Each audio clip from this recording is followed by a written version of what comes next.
कुरुक्षेत्र की उस युद्ध भूमि में जहां चारों ओर रणभेरी की गूंज थी, एक युवा योद्धा खड़ा था। अभिमन्यु, हाथों में धनुष, आंखों में संकल्प और दिल में अडिग साहस। लेकिन वह केवल एक योद्धा नहीं था, वह अर्जुन और सुभद्रा का पुत्र, कृष्ण का भांजा और चंद्रदेव के पुत्र वर्चस का अवतार था। एक ऐसा राजकुमार जिसकी तकदीर में लिखा था कि वह युद्ध भूमि पर इतिहास रचेगा, परंतु अपने जीवन की आहुति देकर। आज इस सुबह की ओस से सजी धरती पर वह युद्ध के सबसे घातक चक्रव्यूह की ओर बढ़ रहा था। पर यह निर्णय इतना सरल नहीं था। चक्रव्यूह, एक ऐसा रण कौशल जिसे तोड़ना असंभव था। कहते हैं कि जो इसके भीतर गया वह कभी जीवित बाहर नहीं आया। फिर भी अभिमन्यु ने अपना पहला कदम आगे बढ़ाया। क्या है वह शक्ति जो एक योद्धा को नामुमकिन से लड़ने के लिए मजबूर करती है? क्या वह वीरता है, कर्तव्य है, या फिर वह भाग्य की एक ऐसी छाया है जिससे बचना नामुमकिन है?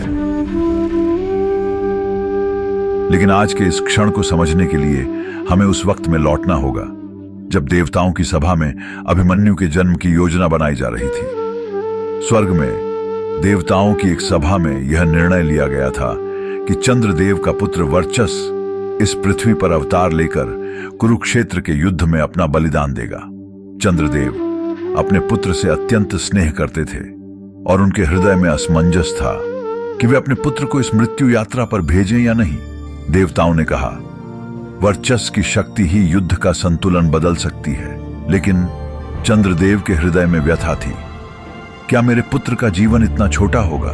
देवताओं ने हामी भरी और चंद्रदेव ने एक शर्त रखी, वर्चस का अवतार अभिमन्यु के रूप में होगा, परंतु उसकी आयु केवल 16 वर्ष होगी। 16 वर्षों का छोटा सा जीवन, एक दीपक की तरह जो तेजी से जलकर बुझ जाएगा पर अपनी रोशनी से अंधकार को भेद देगा। और यूं वर्चस ने पृथ्वी पर जन्म लिया, अभिमन्यु के रूप में, अर्जुन और सुभद्रा का पुत्र, जिसने योद्धा के गुण अपनी रगों में बहते हुए विरासत में पाए थे।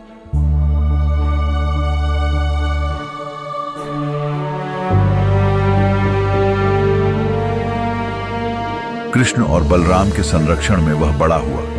उसने धनुष्वाण, गदा युद्ध और तलवार चलाना सीखा।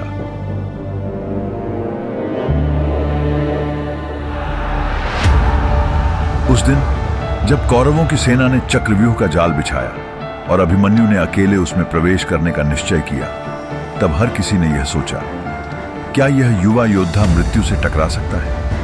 अभिमन्यु जानता था कि यह युद्ध उसके जीवन का अंतिम अध्याय हो सकता है। फिर भी उसने अपने धनुष की प्रत्यंचा को खींचा और वह चल पड़ा, मृत्यु के उस घेरे की ओर जिसे कोई भी योद्धा पार नहीं कर सका था।